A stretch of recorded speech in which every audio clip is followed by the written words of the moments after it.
I'm author Mark Muncy. And I'm author Erika Lance. And this is Eerie Travels.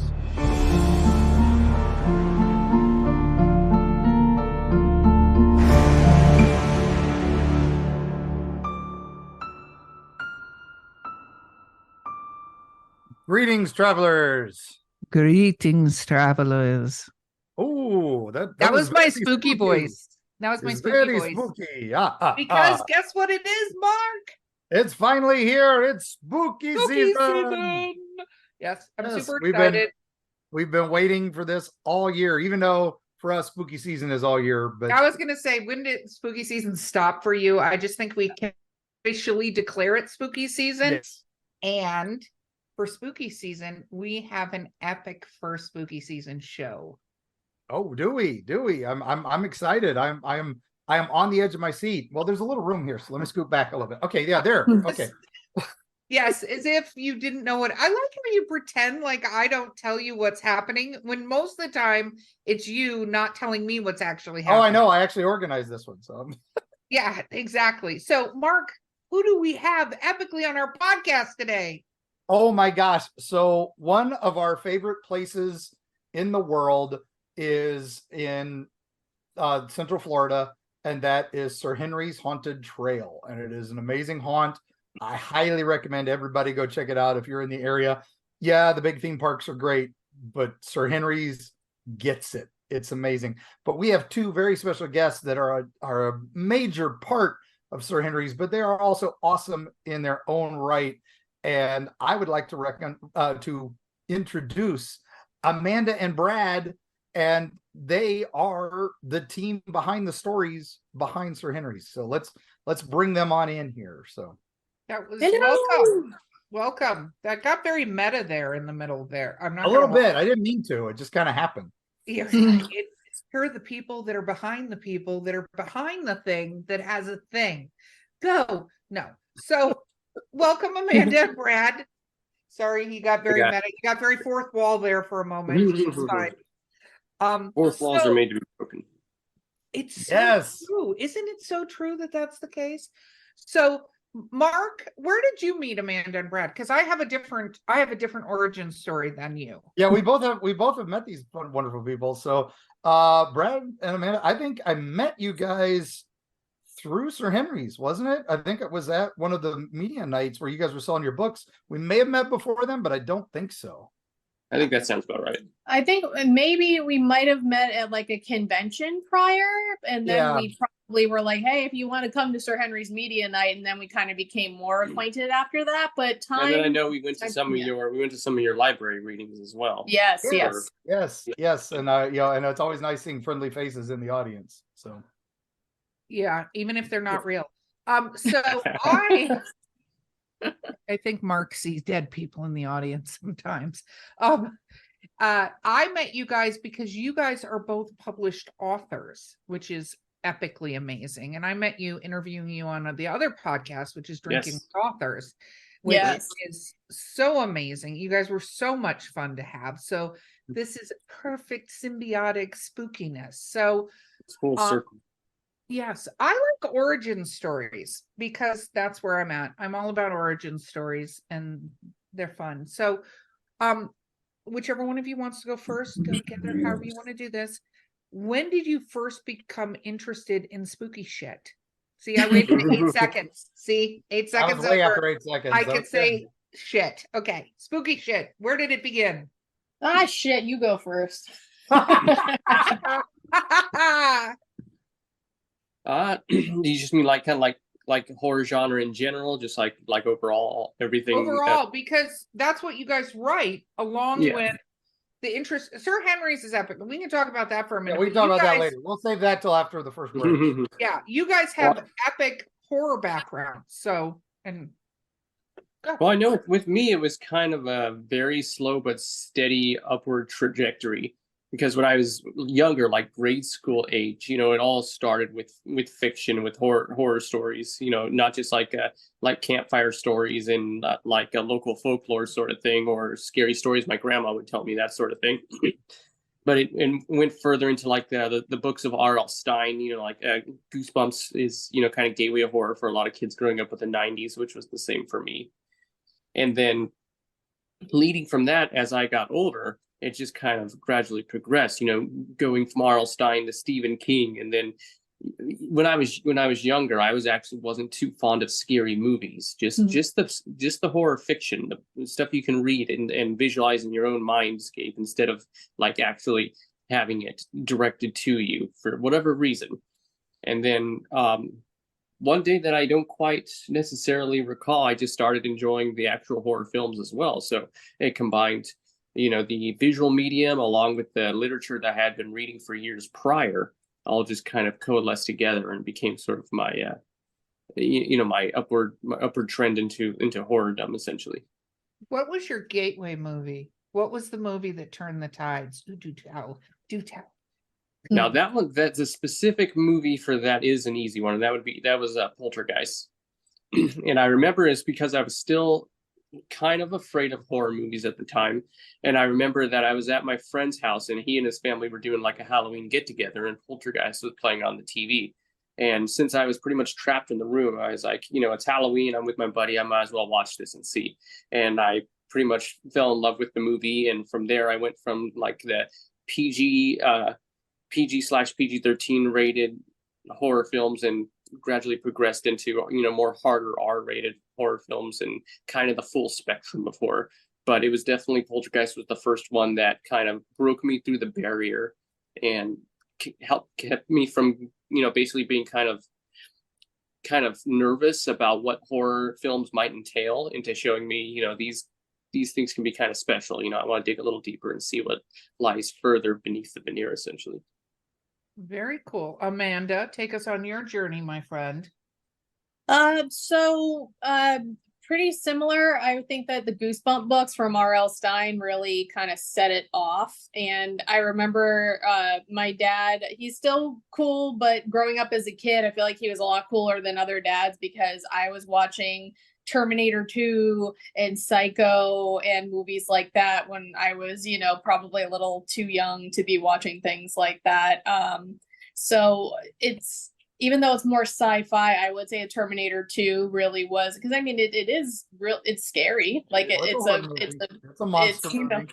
Yeah, it's still a monster movie. It's about like the monster of like humans overstepping their progress and technology and something that's unthinking and unfeeling and just has one mission coming after you to kill you. And just the whole scene with Sarah Connor like at the gate, like watching her and her son in the past and the whole sea of fire just like turns her into a skeleton. For me, I feel like that scene in itself makes that movie a horror movie. So I think that really did it. And my love for haunted attractions actually feels more like an oxymoron because in my freshman year of college, I worked at a haunted attraction outside of Chicago. I was going to school at Columbia College in Chicago. And it was a good experience. The guy kept saying, oh, you'll get paid at the end of it. You'll get paid at the end of it. And then he skipped town and didn't pay us. And most people that would, sour them from the experience, be like, I'm never doing that again. If anything, that just made me want to seek out, haunts that are more honest and transparent, treat their people good and have good storytelling. Because honestly, like the haunted attraction, there was no storytelling. It was like, looking back, it was kind of awful, but I just like the process. It was fun. And it's the start, and it's interesting. I think like any sort of performance thing that you can do, like acting of any kind or shows or comedy, there's an effect you want to have on the audience. And in a horror production, a haunt, it's very visceral because you literally probably get to the core, even deeper than love and stuff like that, is being scared and being afraid and the terror. Like, I think that's like deeper than even some of the positive emotions that can exist, right? And I think, when we talked, like one of the things you guys both talked about was this almost a hunger for that sort of high you get from being scared, right? I'm not saying it in your words, but there you go. Well, I mean, it's true. I mean, that comes to the bottom of anything. It's like when you're in love, it's like, that's great. But then you're scared of like, will these feelings go away, or will my loved one pass away unexpectedly, or will something happen to them? So there's love and fear attached. You could be eating a great meal, but then there's the fear of like, this meal is going to end, and you know, there's that. And then there's always like, you're you know, angry about something or stressed about something, and then fear is obviously a huge part of that. So I think that fear really connects to every possible emotion on the spectrum, for sure. But there's good fear and then there's bad fear, and we're chasing like Simulated. Yeah, we're seeking the simulated horror. There's enough real horror in the world. It's very true. And it's interesting because when you talk about real horror, even simulated horror is like, what do you do in those circumstances? Everybody assumes from not being afraid, not being in those circumstances, that there are things that they would do until you actually get put in those circumstances. Real, terrifying, but also pretend it's terrifying. You want to react a certain way. You want to be brave. You want to have whatever. And then there are people that, I don't know, punch people in the face. I don't know any of those people. So moving on. What about real being scared? Have you guys have paranormal experiences? Or What about you? I'll let you go first. Yeah, that's an easy one for me. That's a straight, flat out no. Which is, yeah, exactly. Which is a kind of a gamut of emotions, having to just straight up say no to that, because I'm definitely a believer in that paranormal side of things, or that there might be something that exists beyond the realm of what we know as science and fact, things we just haven't discovered or fully comprehend yet. But on that same token, it's everything that I've witnessed passively or third hand through other people's stories, or like anything that you might see on TV, like investigative shows that show like grainy footage of a purported creature or ghost or something like that. But for myself specifically, I simply don't have any real stories about, like, you know, I think I saw the skunk ape in the forest, or, you know, I was alone one night and I felt something touch the back of my hand or something like that. Or, you know, even to go ahead. Oh, I was going to say that I don't think that's necessarily a bad thing. You know, Mark's wife, Carrie, is, you know, ghost repellent. Like, I think there definitely are people in the world that are not going to experience things, and not because they're not out there. It's just for whatever chemical cosmic makeup they have, they just happen to be like a lodestone. Like, they just, it's not, it doesn't come, and it's not bad, and it's nothing against them. They just happen to be like a blocker. You know, I'm going to make a Twilight reference here. Stuff we don't understand yet. Hopefully someday we can study and figure out why some people see it, why some people don't. You know, what's her name in Twilight? Bella was a shield. Look, I just brought Twilight into this. Oh, you brought Twilight in. Well, then that's what I got to tell them. It's like, hey, and if you haven't seen anything unusual, then we'll take you out to the May Stringer and we'll fix that real quick. So as long as Carrie's not with you, and it might be Brad too. You might bring Brad, and nothing will happen, because we went there and we didn't, and nothing happened to me, or I didn't see anything. See, Carrie had to wait outside while we took Jay and Chris there, and that's probably the most haunted video ever. You know, that's actually going to be. I remember seeing that one. Yeah, I remember seeing that one. Yeah, the attic felt pretty heavy in there. Yeah, but I didn't. Yeah. But I was going to say, to kind of veer things into slightly more somber territory on the same note of what I was mentioning before, about, I want to say about maybe 7 or 8 years ago, I lost my mom in my mid-20s, and that was a major life-changing experience for me. And, you know, you get those mentions from other people, or, you know, those people reaching out to you, trying to help you feel better about things. And the most common, I don't want to call them like cliches, but, you know, I always appreciate them. People saying, oh, you know, she's always there with you, or she's there with you whether you see her or not. People say, okay, you believe in the paranormal and the supernatural. Surely you've seen her or felt her presence at one point or another. And I say, even though, you know, she got me through a lot in life, and I spent 25 years with her as mother and son since she's passed, no, nothing, you know. And it goes back to that. Sorry. Oh, I was going to say, but that could be because of you, or that could be because she decided to go do something different. So she's like, yep, he's good. I don't need to keep an eye on him. I'd love to be able to say that about my kids, but I know I'm going to be there with them for forever going, really? dumbass. Come on. No, Mark will be in some haunted Scoffing from the other object side that of the Callie plane. throws away. That's what's gonna Yeah, happen. that's true. Callie, I'll be at some doll. Callie's gonna pick up and go, nope, and throw it away. Yeah, exactly. What about you, Amanda? I'm on the exact opposite where I'm like a total empathy sponge. So I've had lots of experiences, positive and negative. After my grandmother passed away, I had what could be construed as like a couple of visits that I feel were from her because it was like a comforting energy. Like one was her visiting in a dream right after she passed, and then another one was like feeling kind of like a pressure on the end of the bed where she would sit on the end of my bed sometimes. So I'm like, oh, that's cool. And I know it wasn't a threatening presence because my dog was asleep on the end of the bed too. So if it was something funky, I think that she would have woken up. But that, and I'm trying to think of some other ones. We went on we went on a ghost walk in Mount Dora, and this was one that was like one of my favorite experiences. Was the guide was talking about how this store used to be a candy shop, and this kid was running across the street to go to his parents to ask for money to go get some candy, and he got hit by a car and he passed away. And they gave all of us these meters to hopefully get some energy or whatever like that. And they were mentioning this kid, and all of a sudden the meter starts going off near my purse when he was talking about this kid. And they're like, well, that's strange. I guess I'll just keep talking about this. And the meter just kept going off. Like, what is going on? And then I looked in my purse. I had lollipops in my purse because I have low blood sugar. Oh, so wow. I took one of the lollipops off, and I was like, okay, kid, here you go. And I left it on the windowsill of the old candy shop, and then the meter just stopped. And everyone was like, well, that's nightmare fuel. I'm like, no, it's not. He just wanted some candy. Exactly. It's fine. But that was nifty because I was like, who else is gonna know I have lollipops in my bag? I'm a 36-year-old woman. Why would I have lollipops in my bag? I think every 36-year-old woman should have lollipops in their I bag, think that's a so. law. I think. Yeah, Yeah, I think it's that needs a requirement. Yeah. Respect my authority. But so you guys as a combo is probably a really awesome thing, kind of like Mark, because it terrifies me with what does happen around him, because I'm very much like you, Amanda. I have a lot of empathy, a lot of experiences and stuff like that. But Mark does too.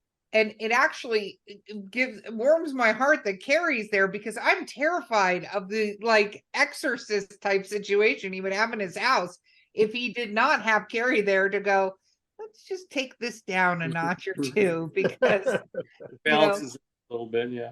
I think that's absolutely brilliant. So I just go, hey, how's it going, friend? Yeah. Yep. Good to see you. So No. sorry, Jaws running off, but it's nice to see you this week. So, I will say that the spirits at the Cuban club in Ybor City, though, like, that was very overwhelming, and I had to keep like kind of looking around and like actually loudly physically saying like, you need to back up. It's like the equivalent of someone being like this to because you. they No. latch on to any that can listen to them, and they will talk to you no end. I agree that one, especially the actor on the second floor. He is in your face going, I can't believe I did this. Yeah, she's saying that to the ghost, and meanwhile I'm saying it to the same thing to the people at the convention who keep bumping into my shoulders. Yeah, we caught something funky at that show. There were way too many people. Sick, yeah. Oh man! But which one was that one? Well, we better not name it. So it's not their fault. It's just people being, oh, I'm sick, but I'm not going to cancel my plans. Like, thanks, 2 thumbs up, yay. Yeah. Humans. Dragon Con had a couple outbreaks. It was definitely some patient zeros there. No. Yeah.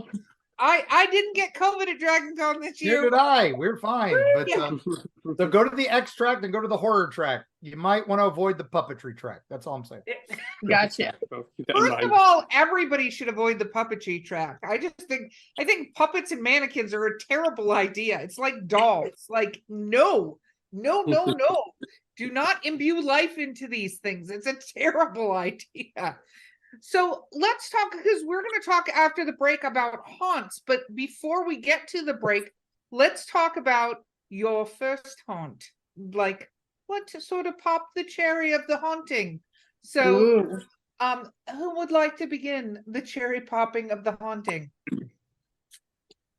For me, for that, it kind of goes along a similar route in regards to horror movies, where it was again something that I wasn't too keen on when I was younger, and that I was actively afraid of. And when people would invite me to them, I'd say, "Yeah, no, I'm not doing that."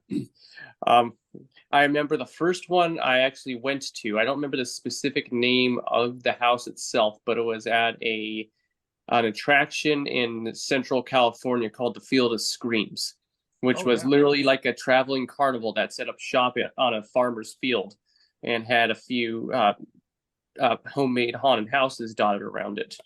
And my dad and his wife both kind of insisted that I try one of them just to see what I thought of it. And I don't remember how old I was, but I was maybe like 10 or 11. I was approaching pre-teenage, but I still just wasn't really into the whole thing, and I didn't have a good experience at the Field of Screams. So I remember that.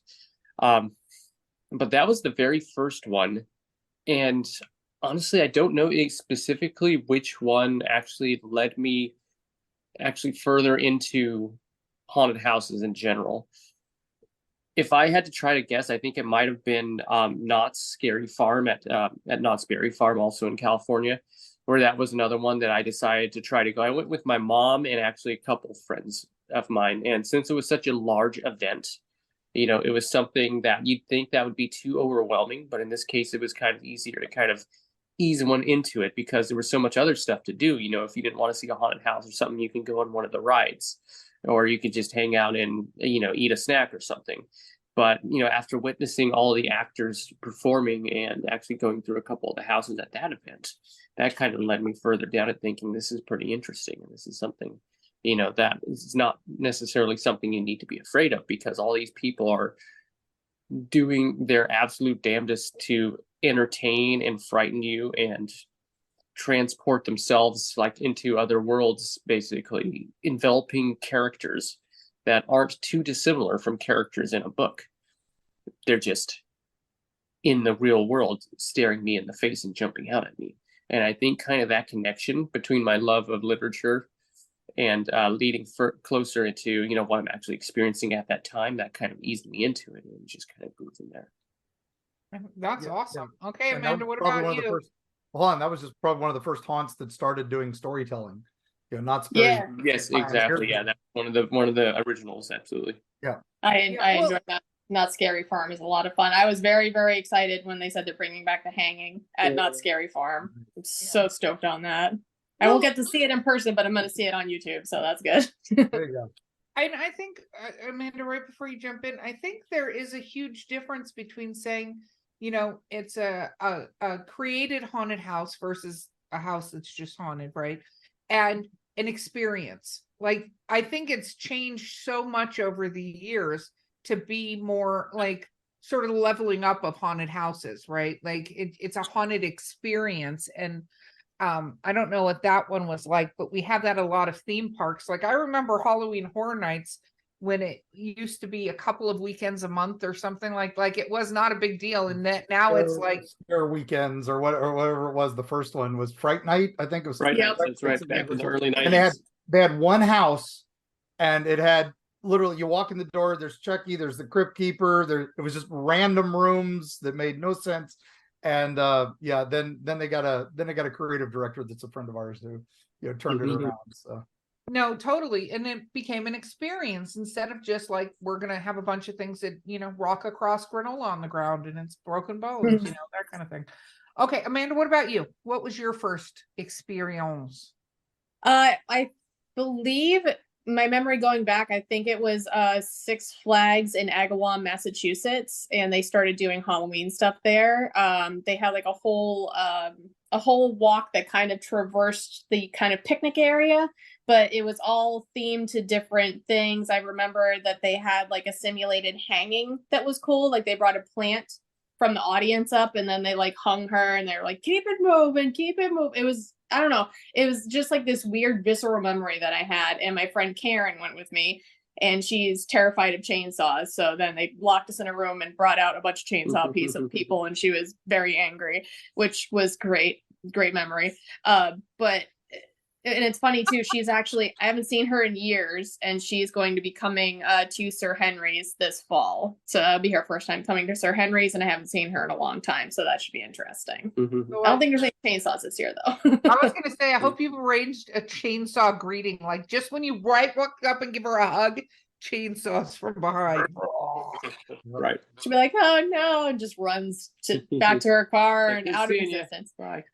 But yeah, that was like my first kind of haunted attraction memory. I don't know if it would really count, but Haunted Mansion at Disney, like that really was like my big spooky theme park first, and I just enjoyed the hell out of it. Like I'm obsessed with it.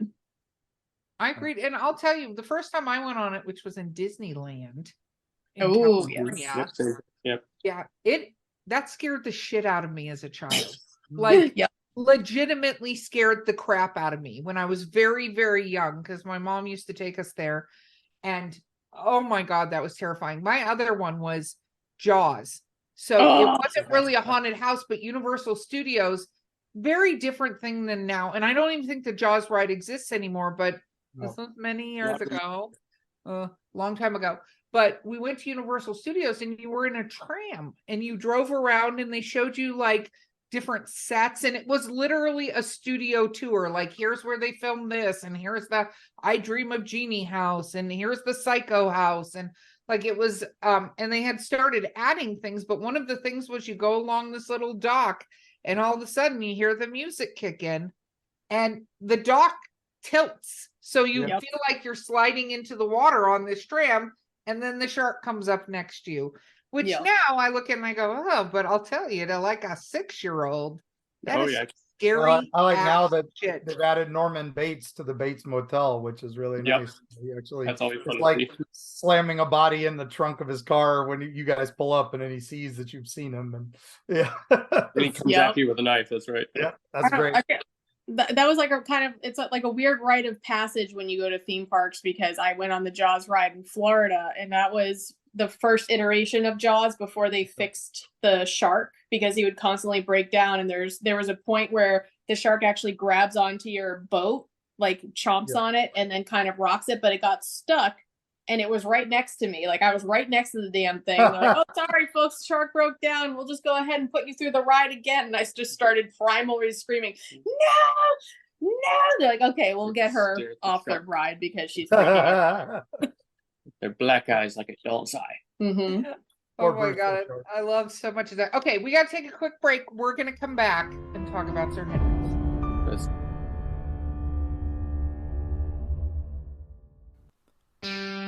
Eerie, Appalachia. Gear up for a frightful jaunt into the darkest reaches of the ancient Appalachians. Folks deep within the Appalachian hollers lean close to the campfire to share stories of the inexplicable with hushed awe. Monsters rumbling in the hills, strange lights darting through the pitch black night sky, horrible occurrences almost ineffable in their bizarre tragedy. Tall tales, you might say. Tell that to the Flatwoods monster in Braxton County, West Virginia, or the Goat Man of Louisville. Look into his humanoid eyes and let him know you don't believe. And what of those apparitions in Mammoth Cave's Corpse Rock, or the Satan spawn known as the Jersey Devil? How do you respond when confronted by these mysteries? From the metaphysical energy that swirls near Serpent Mound in Ohio to Point Pleasant's Mothman legacy, Mark Muncy and Carrie Schultz explore the dark history lurking in the shadows of Appalachia. Read by Mark Muncy, author and experts on strange folklore with appearances on shows such as Ancient Aliens, The Curse of Robert the Doll, and many, many more. Greetings, mortals and others. I'm Dick Terhune, the voice from hell. I work with haunted attractions all over the US, Canada, and Europe to increase audiences and enhance their experience with highly effective commercials, narrations, animatronic character voices, whatever your dark heart desires. Let me help you do more, scare more, profit more. Find out more at Voice from Hell on Facebook and at voicefromhell.com.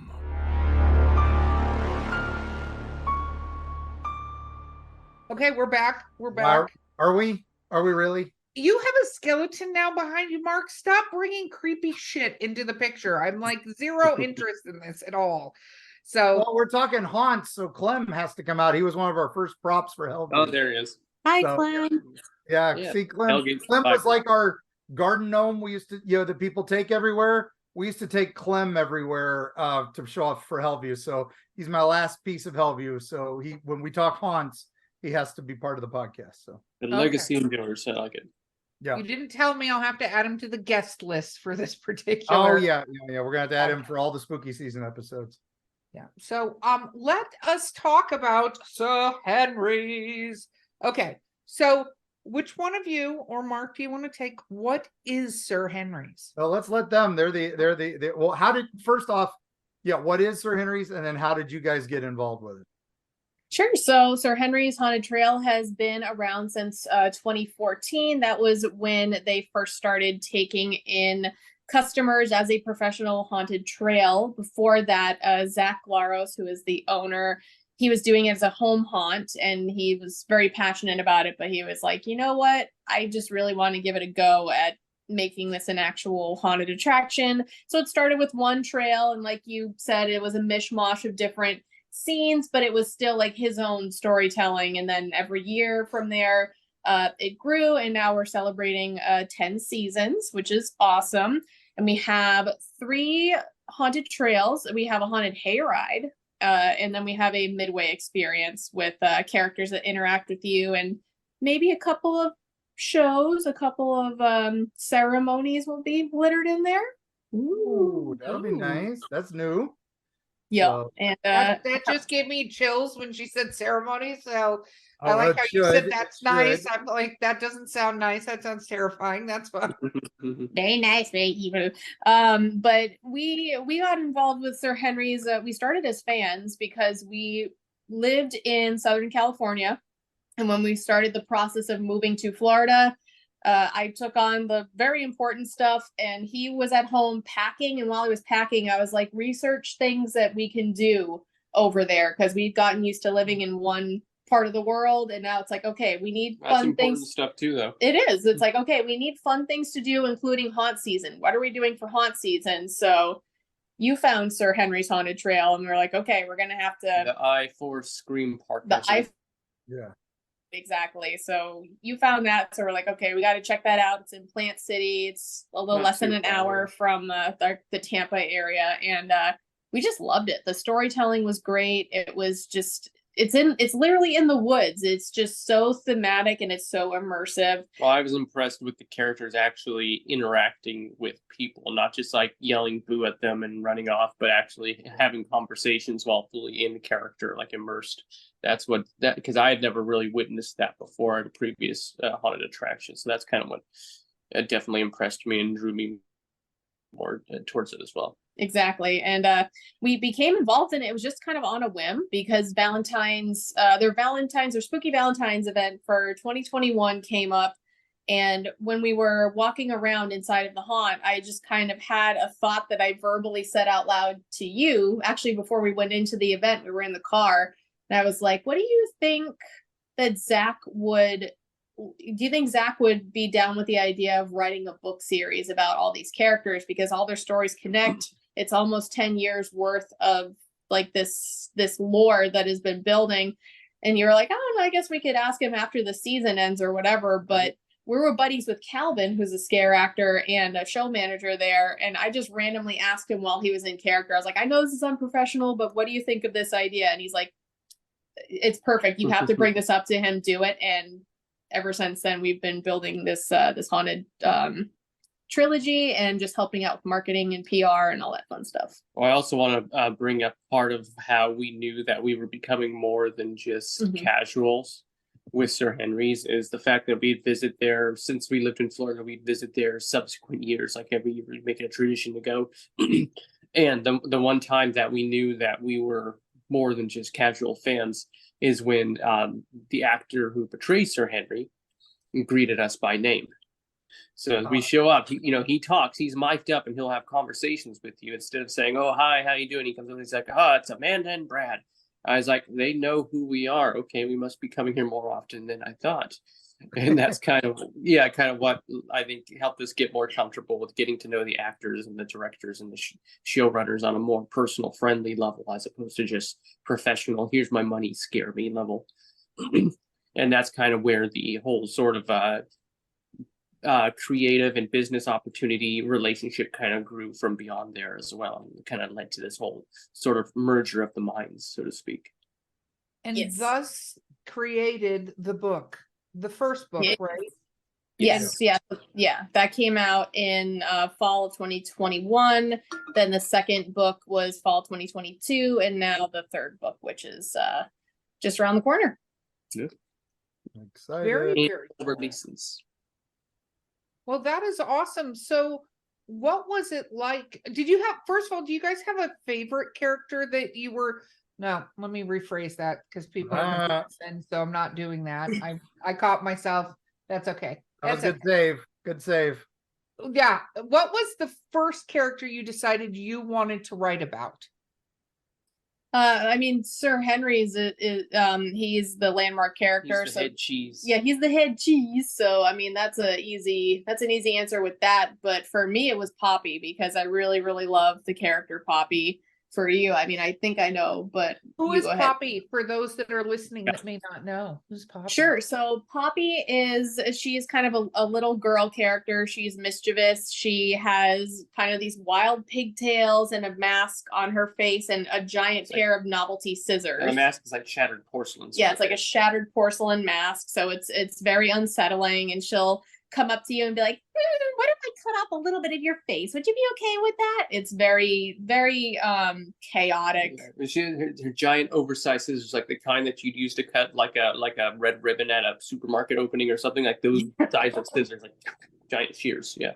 I'm off to open Trader Joe's. Yeah, exactly. That's what I think when I see her. Yeah. Giant shears, yeah. But I just dig her energy because she's just wild. She's just like a wild human, which is fun. And her thing is that she can control inanimate objects, which includes dead bodies. So her debut appearance. Yeah, like her debut appearance was Marionette of the Dead, I believe, Yeah. where it was like controlling dead bodies on strings. So it was like, this is just really like a very twisted story, and I would love to see her origins and where she goes. I love that. Okay, Brad, what about you? I'm completely creeped out now, so I'm sure that's gonna just get worse in moments. So for my side of the spectrum, the character that I normally write the stories for and that I'm drawn to is a character named Pyrum, Pyrum, and he's kind of your prototypical pumpkin man. Like if you think of the phrase pumpkin man, you know, he's like, what do you think if you think of a guy wearing a dark coat and he's got a little jack-o'-lantern for a head? That's kind of almost exactly what Pyrum is, only he's less of a man and more like old growth made sentient, basically. So he's like kind of made out of the vines and the dirt, all held together by like a big dark cloak. And his kind of signature his little kind of signature thing that he carries around is like a staff that's made from gnarled vines that sometimes has a severed head perched on it, sometimes doesn't. But he's always got a trick up his sleeve. But I was drawn to Pyrum because he is basically kind of traditional Halloween personified. You know, he's represents like the autumn season and the old slowly decaying cornfields, and that he has a literal jack-o'-lantern for a head. And we don't get a whole lot of the traditional autumn aesthetic out in Central Florida. So, if you want to go for like some Sleepy Hollow colonial new, Pyrum's kind of the guy. He's where it's at. He brings a little taste of that flavor to our region, basically. That's very cool. And so how many years exactly have you guys now been involved at the upper level from stalker fan to Stalker fan? About 3 years now. Well, since we've been writing the books, basically, yeah. Yeah, so three years. Have you been able to scare act in the house, or did you just research through the actors? A little both, I'd say, right? Yeah, as a little bit of everything, is like kind of chatting with the scare actors who portray these characters. But most of the process really was sitting down with Zach and having him send us documentation from all the prior trails, looking at pictures of these characters, looking at the summations of what these trails were. And then we would write these chapters and be like, this is what I could picture the origin story being like for this character. And he would come back and he would have minimal or no notes. And he'd be like, this is really scary how kind of what I was picturing in my head, you guys are able to put that down on paper, because he's just never had the time or skill set to write these books. So that's why I was like if he has changes, he'll literally he will say, oh, just these mild, a major change. So it's gratifying to know that the weird like fan service thoughts that we had in our head is as close to the original vision that he had as possible. That's really neat though, because I know as a creator, it's interesting, and I'm sure you've seen this from your writing, right? Is you write a story and then people take it like we all did when we were reading the story. So what Brad was saying earlier, right? And we create the world in our mind. Like most of us probably do not enjoy overly exposition stories where they're describing every little last detail, because you want to create it. People go, this is what I thought it looks like.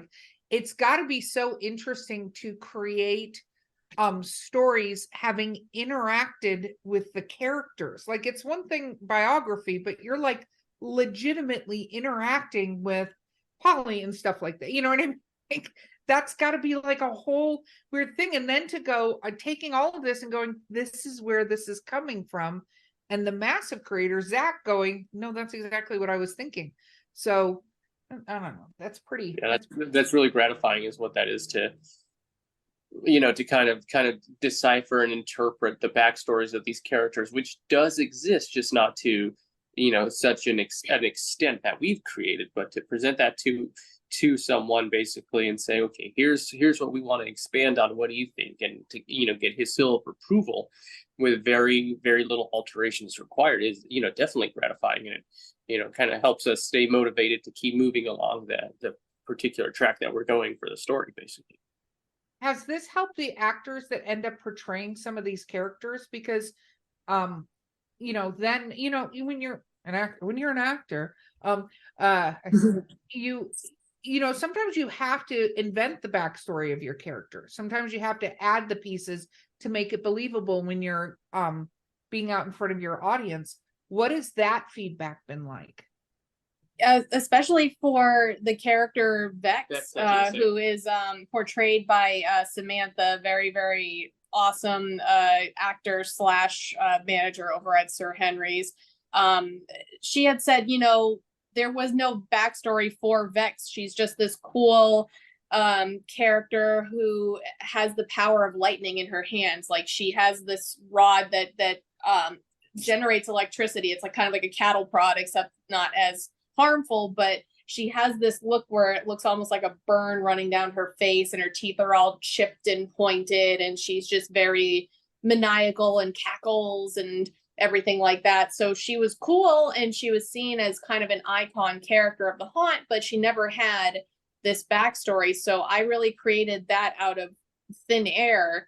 And Zach was even saying how he's like, this is pretty brilliant, because it's like I couldn't really picture her past. Like, she's such an important character, but I couldn't really picture her past. All I could come to from A to B was that it involved something with lightning and something with after lightning, which I don't want to spoil it too much, but that's kind of how she got her powers. And I was able to, in the third book, through science, kind of explain more. Like, there's this kind of mixture of magic and supernatural, but also grounded in science when you get more into this third book, which is pretty fun. Very cool. Mark, you've been very quiet. You're a Haunt Master Pro. How are you I know. jumping I'm in? trying to just listen, because Sir Henry started right after Hellview died, so it was always bittersweet for us. But it was always, hey, we could actually go to this one now. We were no longer, that was the sad thing doing a haunt for 20 years.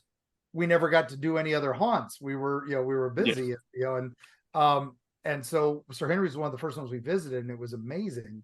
And it was like, this is what we wanted to do. No, my questions for you are, simple ones, because like I said, what we used to do for our characters was, hey, this is the scene, and you're the door guard. Why are you a 1,000-year-old zombie? Who were you? And now you're here guarding the door to this tomb. Why? Let's workshop that. And that was kind of how we came up with our stories that weren't based on local lore and legends. But I love that Sir Henry's is just so full of stories. when you go there, and each character can, and now with your help, guys, can even do even more. So that's been amazing to me. So I'm going to ask some spooky questions as it is spooky season.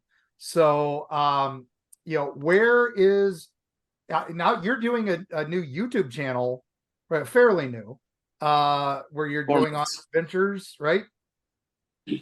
What's it called? Pretty much wherever the wind. What is your YouTube channel called? Oh, Oddball Explorations. Oddball Explorations, yes. Exactly. That stems from my Instagram handle, which is Infinite Oddball, and as you mentioned, the exploration aspect too.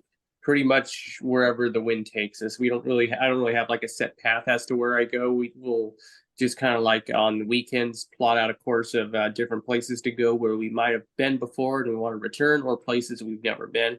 And if it's interesting, I'm going to try to film it and try to make a video out of it. And that involves anything like from nature trails to like interesting shops or restaurants, or, of course, the theme parks if we're headed there, or any sort of interesting off the beaten path sort of place. That's kind of what I want to encapsulate. Not like any real specific theme, just if you travel and you find someplace interesting, document it and put it out there for the world to see. And that's what I'm trying to do. Sounds very familiar. It's like an Eerie travel. But so what's the scariest place you guys have been? For the channel, or just in general? Just in general. That might be worth a trip back for your vlog. Brad, where's the scariest place other people have reacted while they were there to indicate it was scary for you? And then Amanda, where's the scariest place you've been? Oh, I feel like Brad's got to take the thermometer around the room. Yeah. Freaked out. It's so tough because we've been to so many interesting places. Oh man. I think are we looking for more of like a supernatural slant, or just in general, like just fear in general, for my life? what gave you the heebie-jeebies? For that, for me specifically, I like to go off the beaten path quite a bit, and sometimes if I'm either traveling solo, or maybe sometimes occasionally that she decides that she wants to kind of wait at the head of the trail or in the car or something like that, and I'll head off on my own. But there's been occasions where I'm just literally out in the middle of the woods, completely by myself. On occasion where there's no other hikers nearby or nobody out there, just some like 2 miles down the road, and there's nothing around me but vast wilderness. And it's not a point where I've ever feared for my life, but there's a lot that could potentially happen where, if you let your mind wander, even if it's in the middle of the broad daylight, but you're still out there in the wilderness off the paved path, your mind wanders places, not just anything that could be dangerous natural wise, like predators or you never know who could be behind that tree or coming around the bend in the path. And if you're the only one out there, what's going to potentially happen? The mind starts to wander, and occasionally it does, but I always suppress that because there's still something else around the bend that needs to be documented and discovered. So I guess for me, it hasn't been any place super specific that I found inherently frightening. It's just allowing, your mind to do what it wants when you're in a situation that could potentially be harrowing, even if it's not really, if that makes any sense. Oh, that's perfect. Perfect. Yeah. All right, Amanda, how about you? I mean, if I had to peg it down to recent years, what is the name of the ship that they do the Undead in the Water experience on? Oh, the SS Victory? Thank you. Victory. Thank you.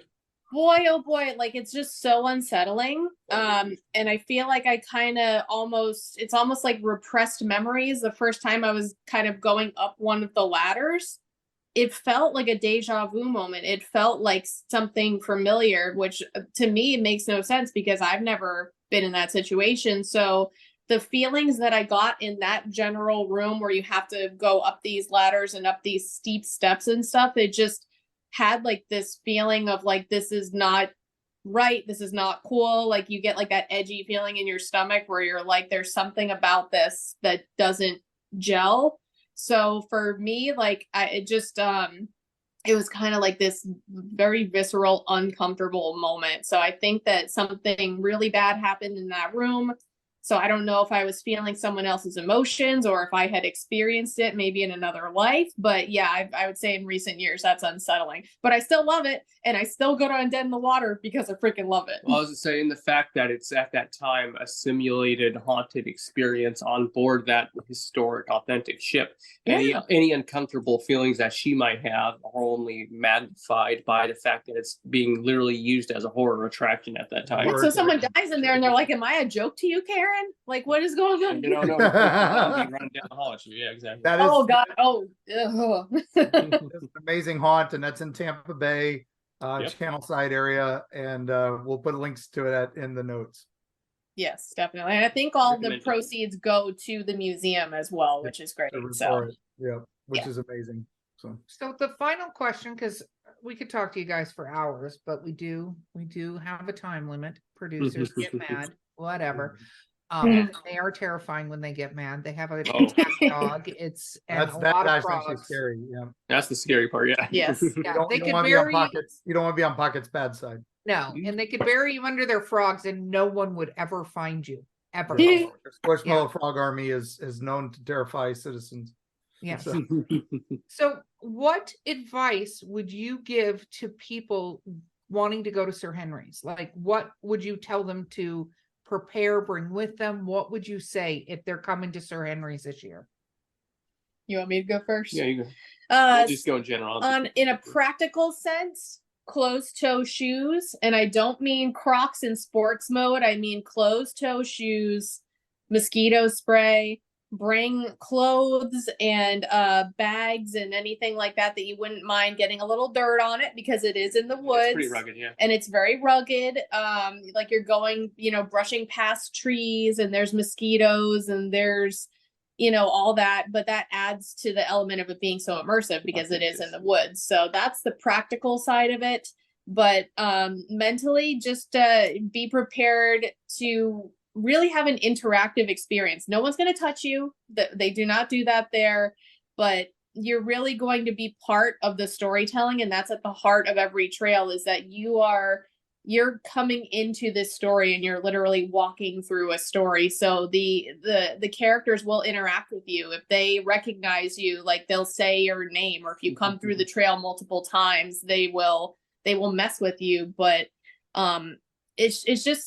they put so much into this haunt. So I would recommend that, but also it's all advanced ticket sales. So make sure you get your tickets ahead of time. And we have different tiers this year. So the all access pass, if you can only come one night, the all access pass is what you want. So that's my spiel. And when can they see you guys there? We're still working on some nights that we will have an author's booth set up. I know for sure there's a couple of events that are closed to the public that we will be doing some stuff like for media night, but we're planning on doing a VIP night at Sir Henry's, where part of the proceeds will go to our friends at Give Kids the World, which will be great. We will definitely be there for that. There will be more info to come, so we will for sure be there for that. I think we might set up a table on October 21st is a Saturday, correct? Oh, I don't know. There was a random Saturday. Let me check that really quick. As we pause for a commercial break. There you go. There you go. She's got it. Yeah. Let me mentally think. So 21st, Saturday, 22nd. yeah, Saturday, October 21st. I think we will set up an author table there briefly. That's when I'm We'll having. confirm that. That's good. Well, yeah, I'm having like that reunion with my friend Karen. So I'll make sure someone has a chainsaw for you, Karen, and. She'll be happy. Karen's not going to show up if you tell her about the show. She's going to go, nope, dang it, Karen. And then one of our other colleagues who also has a YouTube channel, Zach Coker, his YouTube channel is called Coker Culture, Coker. He is going to be driving out from quite a while away just to visit Sir Henry's for the first time. And he's like, please be there to sign my book. So if we have to be there to sign his book, then we might as well be there to sign other people's books. books. That is awesome. Okay, shameless self-promotion time. Where do people find you? We're going to include the link for Sir Henry's and the links for you guys, but where do people check out your writing and everything else like that? You go first. All right, so I have my social media handles. I'm on Twitter or X, I guess we're calling it now. X. Yeah, I'm on X at WolfSoul4. That's WOLFSOUL number 4. I'm also on Instagram at Infinite Oddball. That's a INFINITE Oddball. My YouTube channel is Oddball Explorations. And as for my writing right now, much of my writing is just being sold through my Amazon page. So if you just go to Amazon.com and type in my name, Brad Acevedo, you'll likely find my page with all of my either my self-published books or the story anthologies that I've been featured in. And eventually, it's not going to be for a little bit, but in 2025 will be my first actual contracted, professionally published book. So, you know, in a couple of years, you'll get to see that on my Amazon page as well. But that's still going to be farther down the pipeline. Yeah, That's we know how okay, that 'cause goes. I was going to say people can follow you on Amazon and be updated every time you have something published. So Yep. Exactly. That's That's going to be brilliant. the next one, of course, will be Sir Henry's Part 3. And then beyond that, you know, I have a few other things that I've been working on in the meantime that aren't really close to completion, but you know, there's still a lot of projects in the pipeline. So that's mainly it for me. Amazon for my books, X and Instagram and Threads too. If you want to stay in touch with me, and then YouTube if you want to check out my channel and see our different explorations and stuff like that. very cool. Amanda, where do we find you? On Instagram as well as Twitter or X, whatever. The username is Miss Fan Culture, MISSFANCUL. You know how to spell culture, that's fine. I always feel weird spelling out words. So yeah, it's Miss Fan Culture for Twitter and Instagram. TikTok, I couldn't get that handle, so it's Fanmanda, so FAN Manda. And then if you go to any of those socials, it'll have like my link tree. So it'll have a link to the Sir Henry's book series, my YouTube, and all the things. I keep trying to figure out my YouTube channel. I try to revamp it with some video essays about the cartoon Daria, but I feel like the cartoon video essayist scene is like really like it's very overrun right now with people who are very talented. So I'm just trying to figure out my niche on YouTube. It's a little saturated, but not in a bad way. Like everybody's doing a fantastic job. So me, I'm like, I like Daria. It's a shame Callie is not currently on here, because Callie is the biggest Daria fan in the world. I love Daria. Daria is my spirit animal. Love Daria. Oh my gosh. Oh, well, guys, it was so amazing having you both here. It was so amazing seeing you again. It has been a fortnight since that has occurred. That's old school, by the way, Mark. Fortnite. I know. Yes. I know. Not a video Not game. the other one. Yeah. Not a video game. It was long before that. So what are you guys doing for Halloween? Oh, what aren't we doing for Halloween? It's like Well, we're gonna do something spooky pretty much every weekend, if it's Yeah. one haunted attraction or another. every time September through October, we have to like militantly plan out all of our weekends. I run a wellness program through work, so I coordinated a night at Busch Gardens Hallow Scream for about 26 or 27 of us, so that should be interesting.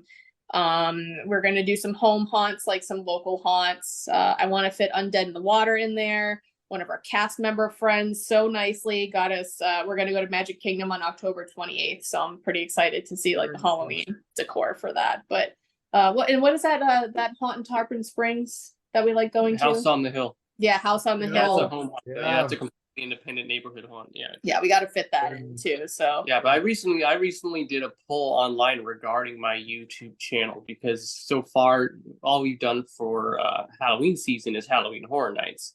And I did a poll. I was like, okay, so from here through October, I'm going to be pretty much doing all Halloween and spooky related stuff. Do you guys want to see me keep the channel exclusively Halloween themed for September through October? Or should I break it up with some other stuff? Like I have a few videos backlogged for like visits to different museums and nature trails and stuff. Everybody said, nah, do Halloween. Mhm. So basically my YouTube is going to show us everything that we're doing, and it's going to be like 95% all Halloween related. So, again, it harkens back to anything that we do, we're going to show you guys in some capacity so you can come and see what it looks like and travel along with us virtually, basically. Yeah. Nice. All right, gang. Well, with that note, everybody, definitely visit them online. And then while you're here, like, share, and subscribe with us. We appreciate every one of you travelers. And keep an eye on our socials to see where we're going to turn up next. We're also doing a bunch of crazy exploring, and we're going to try to link up with Amanda and Brad at some point and go to some spooky locations. Maybe we can open that closed door of Brad's there and get some ghosts going. So, anyway, thank you so much, and we'll see you on the other side.